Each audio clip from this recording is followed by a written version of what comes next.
Dark sunlight and shining moon, balance of the dark and light.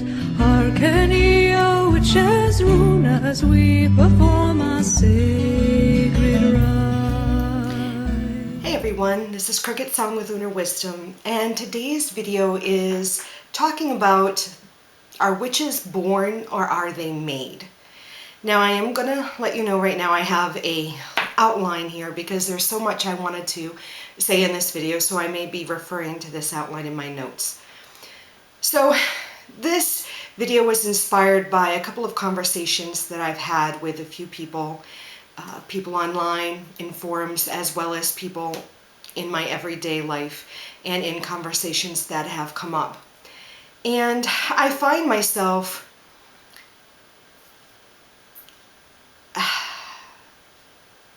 believing both. And I want to walk you through the thought process that I've had and the contemplation that I've done in regards to the idea of witches being born and witches being made. And I am not really talking about the idea of are Wiccans born or made, but we'll go through that as we go through this video. So first of all, I need to give you some definitions that I'm working from, because I've come to learn and realize that when I use the word witch or witchcraft or Wicca, what do I mean by a natural born witch, or what do I need by a man or a made witch? I think we need to talk about the definitions so that you understand where I'm coming from my perspective and my understanding of this whole topic. So a witch I am defining as a person, which can be female or male, who practices witchcraft. So I don't differentiate between a male witch and a female witch. I use the term witch to describe both. A witch is a person who is in tune with their own energy flow and the energy of their natural environment. And they are a person with claircognizance or an instinctual knowledge and works with that instinctual knowledge. So that is my definition of a witch. Now, what do I mean by witchcraft? Well, in the basic thing, it's the craft of the witch. That's how I define witchcraft. Now, what do I mean by that? Well, it is a craft or a skill of the witch. It is the art of manipulating one's will, their emotions and energy to bring about change within his or her reality, whether it be within them or without them, or in their environment without them. So witchcraft is magic, but as I have already said, it's a skill or a craft. It is the art of utilizing the energy of the environment through correspondences to craft spells, charms, and potions. Now this is where I take the idea of witchcraft and magic and sort of separate them a little bit, because for me I do see a subtle difference. Someone can be practicing magic and not necessarily be practicing witchcraft. And the subtle difference is that I find and I feel and I've experienced that witchcraft is really utilizing not only my own energy, but the energy in my environment through correspondences such as herbs or stones or the lunar cycles. Now, a person who is practicing magic may not take all those correspondences into consideration and may be using, say, law of attraction. Now, I still understand and feel that the law of attraction is a magical practice, but it is not necessarily witchcraft, although that individual may define themselves as a witch because they are in tune with their own energy flow and they are in tune with their natural environment and the energy flowing of that. But I would not say they're practicing witchcraft because they don't use a lot of the other correspondences that I or other witches that practice witchcraft that I know of and understand would do. I feel, and I have come to understand, that witchcraft is a craft that is taught or learned through effort and commitment. It is a skill, it is a craft. hence it's called witchcraft. So I do feel that you are taught this and you learn it and you're committed. You put an energy into it in order for you to gain this understanding, this knowledge. And witchcraft is a holistic practice, meaning that, again, it incorporates the whole of the being practicing witchcraft. So when people say it's not just a practice, it's a lifestyle, I agree. But I do feel it's something that is practice. You understand and you work with it over time. You put an energy and effort into it in order to receive in exchange this knowledge, this skill. Wicca is a spiritual path or belief system or religion. Some people call Wicca a religion, and it has been recognized as a religion. It is a way of life based on the natural cycles of the seasons and the cycles of the moon and the sun. So I feel that Wicca is the spiritual essence, where witchcraft is a skill or a craft. Now I feel that a lot of these things overlap, but I do feel like for me there are subtle differences, and these subtle differences are important to when I came to the conclusion of, are witches born or are they made? And I'm leading you down this path to gain my understanding. So now that we understand what I mean by a witch, what we understand by the mean of magic, witchcraft, and Wicca, what is my definition of a natural witch? Because in this conversation of are witches born or are they made, it comes to the conclusion, so you're talking about these natural witches, right? Here's the distinction when I talk about natural witches, because there is a distinction here, as I found. First, we look at the word natural. What does natural mean? What is a natural witch? Because remember, I gave you my definition of a witch. Natural means implanted or being as if it was implanted by nature, sort of like a seemingly inborn thing. So being natural, it's something you are born with. Now, a natural witch would then imply to me that it is a person born as a witch. And my feeling is you are born from a witch, which you then are born a witch. A natural witch would be a person with a birthright to witchcraft, not meaning that it was when they were born to a witch, they then have this line or lineage to witchcraft. A natural witch is a person naturally in tune with psychic and magical abilities. This is what I found when I looked up a natural witch. A person naturally in tune with psychic and magical abilities. And some people even have defined a natural witch as a person called to witchcraft, like a calling. That would be a natural witch in all the definitions that I've come to understand and sort of pulled from different conversations that I've had with people.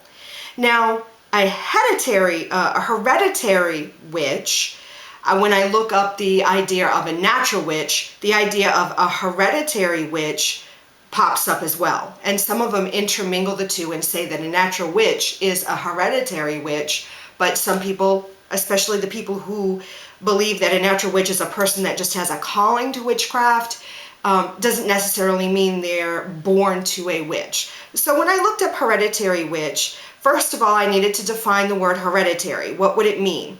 Well, hereditary is by reason of birth received by inheritance. Sort of like that birthright idea again. Hereditary witch is a person born into a tradition of esoterical origin. A person born into a family of witches, or a person who was trained and taught by family members. And this doesn't necessarily mean mother to daughter or mother to son. It could be grandmother to grandchild. It could be aunt to niece or nephew. It could be some sort of family member that it was passed down. Would then be a definition of a hereditary witch, meaning it is received through their bloodline, through their inheritance. So I find that the natural witch and the hereditary witch have very similar definitions, but not completely. Some people would say that a hereditary witch is a natural witch. Some people would say that a natural witch is a hereditary witch. But if you took the definition of a natural witch being a person called to witchcraft, then they would not necessarily be a hereditary witch because they cannot trace their lineage through their family. Okay, so at this point, when I gathered all this information and looked at all of this, I then considered the idea of the natural witch and the hereditary witch and the whole idea of bloodline and the idea of information being passed through in this way, which brought me to the consideration of the law of contagion or the law of contact. If you're scratching your head and wondering, what am I talking about in the law of contact or the law of contagion? It is one of the magical laws, and if you've never come across the laws of magic or magical laws, I suggest you take a moment, pause the video, and Google it and look through the magical laws, because I am not going to go through them right now. But you can Google laws of magic, not Magic the card game, but the laws of witchcraft, the laws of magic in that aspect, and look them up. But basically what the law of contagion states, or the law of contact, is that once a part of something, always a part of something. It's things which have once been in contact with each other, continue to act on each other at a distance, even after the physical contact has been severed. Whatever is done to that material object will affect equally the person with whom the object was once in contact, whether it's formed part of his or her body or not. This is the whole idea of taking a part of yourself, your fingernails, your hair, any tag lock that you are going to use in a witch's bottle, say, that is the law of contagion, because that part of you, those fingernail clippings, that hair, was part of you, and even though you've severed the contact with your body, that part of you still holds your energy, your magic, your spirit, your essence. Once it's part of you, it's always a part of you. Now, why am I considering this? Because the whole idea of being born a witch, your bloodline, that there are things that your bloodline carries that even though when you were in your mother, when she was carrying you in her womb, you were a part of her. And even at your birth, when you are severed from her body, you still carry things of her with you. Once a part of something, always a part of something. And this is where my contemplation and my thought process really started to intrigue me. And what really brought me to my personal conclusion, I just want to add, again, with the whole bloodline thought process, I can actually carry that and really go on a thought process separate from witchcraft. My thought came to the idea that your mother was very talented in painting. She was an artist. And you have this knack or skill or talent for painting. My feeling is that that somehow, some way was carried in your bloodline, if I consider the law of contagion. So what's my conclusion? Because here's all these thoughts that I have swimming around in my head, all these definitions, and this is what I came up with. Witches are both born and they are made. That true human nature, everybody that is born is of the witch. We're born with this natural connection to our personal energy flow and the energy flow in our environment. Everyone is born a witch. We all have this innate ability to sense the flow of energy and the flow of nature in our natural environment. Now, this can either be nurtured or it can be ignored and repressed. And I find that as we live in man-made buildings and we become more in cities and concrete, we become more and more disconnected with our natural flow of the natural environment around us. And why I feel it's very important for someone who is learning witchcraft or wanting to be a witch really needs to consciously nurture that by getting out and experiencing nature whenever possible.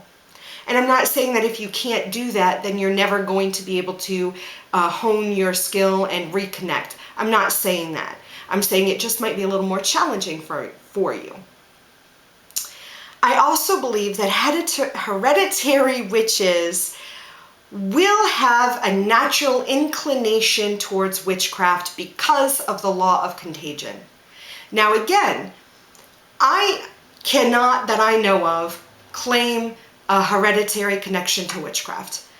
I don't know anybody in my family that said that they were a witch and practiced witchcraft. They might have, but I am not aware of it. So I don't ever claim the label of hereditary witch. But I had a calling and an inclination to follow this particular path because we all are born with that innate witchiness, feeling the energy flow. And then I followed that later on in my life and nurtured that. But I do feel like that, for example, my daughter, if she decides at 20 or 30 years old to continue to follow this path, that she probably has some sort of inclination to do that, because when I was pregnant with her, when I was carrying her, there is that natural thing that I passed through to her through her bloodline. Witchcraft is a skill that is learned or honed or tuned. So I do, again, like witchcraft is a skill. So even though I may be a hereditary witch or a natural witch, I still either have to nurture that and master that and learn techniques that, yes, I may have the inclination, but I need to learn the skill. I do feel like people have a knack or a talent for something and they may know things instinctually, but I still feel like witchcraft is still a skill that you learn, that you practice, and you become more successful over time. Like you can be very talented and knacked for drawing, but there are the mechanics of things that can make you a better artist or a better person who sketches or draws or whatever. Anyone can become a witch because I feel like we are all born with this witchiness. And say you were, as a child, you were very in tune with the energy flow, and then over time it was repressed. Your parents said it wasn't good. You were taught that it was bad or evil. You repressed it. And then you're 40 years old and you feel that calling to return to your roots. I feel like you may pick up things very naturally, but then you can learn the things that you missed in all those 40 years of living and experience. One becomes a witch when he or she recognizes it with the intention.